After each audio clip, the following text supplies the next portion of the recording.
ne se limite pas qu'en termes de paroles. Qui dit compassion, ça va au-delà des paroles, on pose des actes. La compassion va au-delà des paroles. Voilà pourquoi à l'église, lorsque nous avions commencé cette église à Kinshasa, qu'est-ce que nous avions fait? On est allé, on a pris nos Bibles et on cotisait le peu d'argent qu'on avait. On les cotisait, on achetait un peu du savon, un peu du sel, un peu de la nourriture et on prenait notre Bible, on allait, c'est pour ceux qui connaissent un peu Kinshasa, vers Yolo et là-bas, il y a un hôpital des enfants qui souffrent un peu de la maladie Les enfants anémique. Oui. On allait là-bas, on allait visiter ces gens-là, on leur prêchait la parole de Dieu, on priait pour eux, et c'est que le paix qu'on avait, on distribuait à ces gens-là. Donc, notre particularité était quoi? On associait et la parole de Dieu, et on mettait notre main dans la poche. Pour faire quoi? Pour aider aussi. Bien aimé, lorsque tu regardes, même dans nos églises, tu vas trouver que facilement, un chrétien, un pasteur peut ouvrir la Bible pour prêcher. Facilement, il peut prier pour toi, mais difficilement, il peut mettre sa main dans la poche pour aider. Tu peux aller voir un pasteur, mes enfants n'ont pas payé le Minerval, il a 100 $ dans sa poche, mais il va te dire, mets-toi à genoux, ma sœur, je vais t'imposer la main, comme ça, que Dieu puisse pourvoir. Mais pourquoi, dans la vie de cet homme, il est capable de prier pour une personne, de réconforter une personne, mais qu'est-ce qui fait qu'il se sent bloqué pour mettre sa main dans la poche pour aider une personne qui souffre? Tu vois par où, maintenant, la notion de la compassion intervient. On peut servir Dieu, mais si on n'a pas la compassion, il est difficile pour que vous puissiez voir la gloire de Dieu dans ce que vous faites. Donc, servir Dieu, ça passe d'abord par le cœur. Sans le cœur de compassion, on ne pourra jamais servir Dieu efficacement. Et c'est ça que tu vois. Lorsque le même Moïse, qui avait aidé le peuple d'Israël à sortir de l'Égypte, arrivé à un endroit, le peuple avait soif, et à cause de la pression du peuple, son cœur commençait à tourner. Jusqu'à ce qu'il a commis cette erreur fatale, Dieu lui a dit de parler devant la pierre, lui il a frappé, et l'eau était sortie, Dieu lui a dit, tu n'entreras plus là-bas. Ta mission s'arrête ici. Quand est-ce que la mission de Moïse s'était arrêtée? C'est lorsqu'il n'avait plus de compassion pour ce peuple. Il commençait à s'énerver. Et son cœur, le mal était rentré. Dieu a dit non, tu ne peux plus marcher avec moi comme ça. Alors, voilà comment beaucoup de gens croient dans leur tête qu'ils marchent avec Dieu, mais qu'ils ne sont pas avec Dieu. Ils sont en train de servir Dieu sans la compassion, sans l'amour de Dieu dans leur cœur.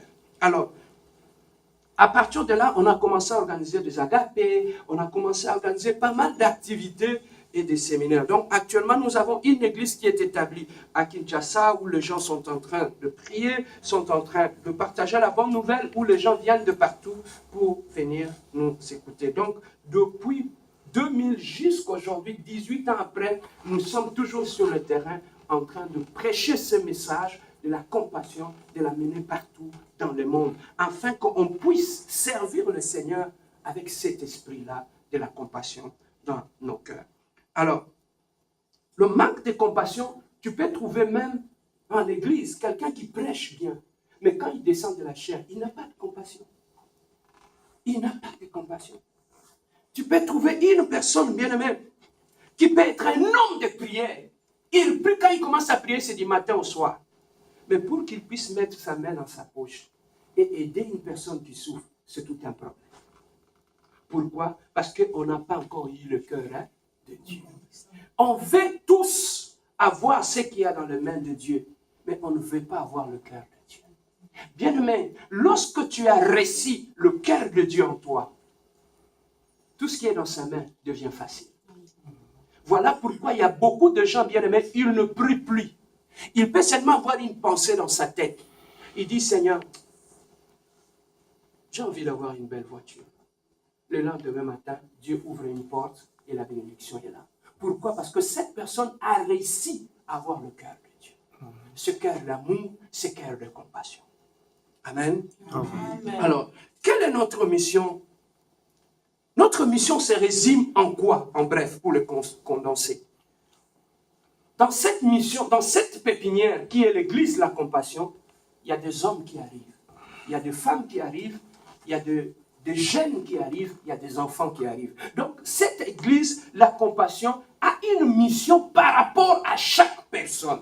Alors, pour les hommes, qu'est-ce que nous, et en tant qu'église, la compassion? Donc, à l'église, la compassion, on s'occupe de l'encadrement des hommes, de femmes et des enfants, et de jeunes aussi. Alors, pour les hommes, on les aide, bien aimés, à exercer mieux leur rôle en tant que père, en tant que leader. On essaye de leur donner les outils qui vont leur permettre à bien exercer leur rôle comme père, comme homme, comme leader au sein de la famille. Donc, tout celui qui passe par notre église, tout le papa, c'est ça qui fait qu'avec le temps, vous verrez, nous allons commencer à organiser des réunions de papa. Non pas pour manger ensemble seulement, mais pour aussi qu'on puisse nous encadrer à devenir beaucoup plus responsables pour le Seigneur et être responsables dans nos familles aussi. Amen.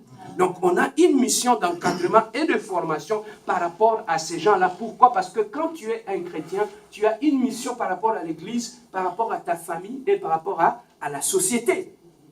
Donc, quand tu viens, on encadre un chrétien, donc c'est pour le rendre aussi utile pour la société aussi. Donc, l'homme, un papa qui vient dans notre église, c'est un papa qui sera encadré, où on va lui donner les outils pour être un bon leader. Alors, pour les femmes, aussi nous avons le femme. La Bible nous dit, la femme est l'aide semblable. Alors, nous allons donner aussi les outils à nos mamans pour mieux exercer leur rôle en tant que femme et épouse.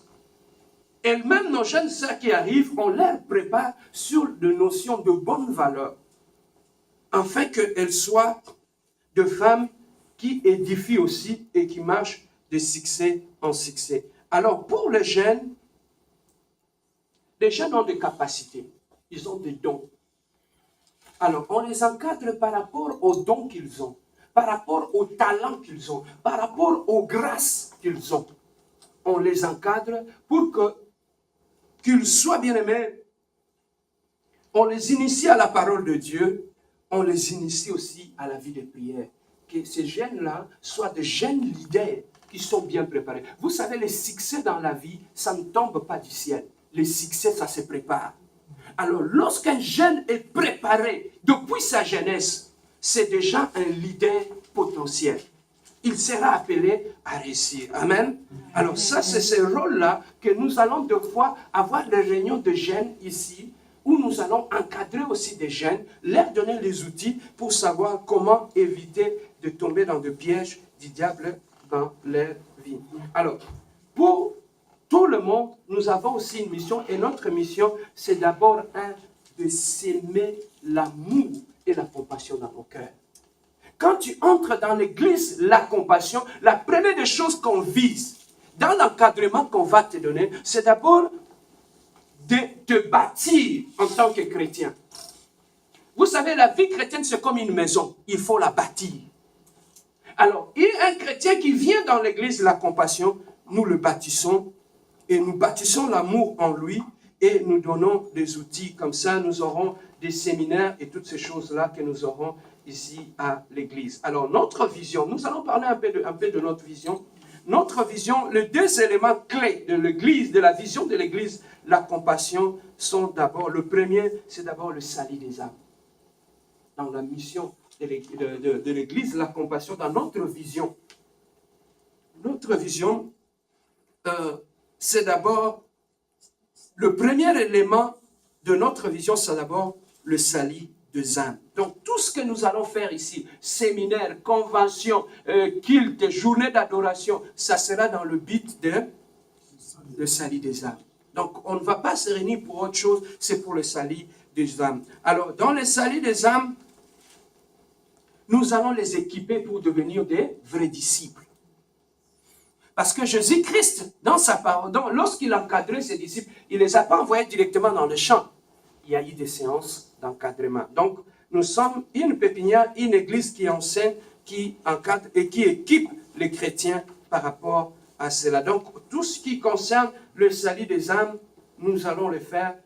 Nous allons sortir dehors pour aller gagner les âmes dehors.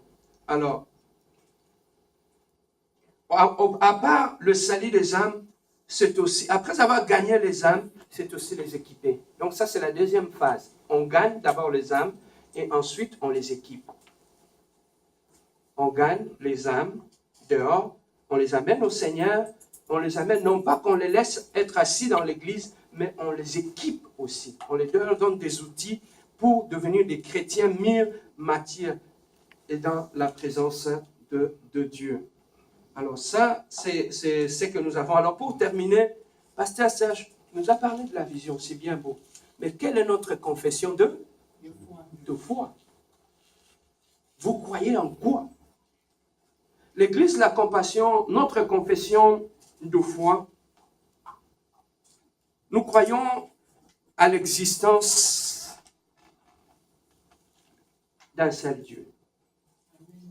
Amen. Nous croyons à l'existence d'un seul Dieu. La deuxième des choses, nous croyons aussi à la Bible de Genèse jusqu'à l'Apocalypse. Nous croyons à la Bible de Genèse jusqu'à l'Apocalypse. Nous croyons donc à l'entièreté de la parole de Dieu. Et nous savons que la parole de Dieu est inspirée de Dieu, est infaillible. Ça, c'est ce que nous entendons. Et nous croyons aussi au baptême du Saint-Esprit.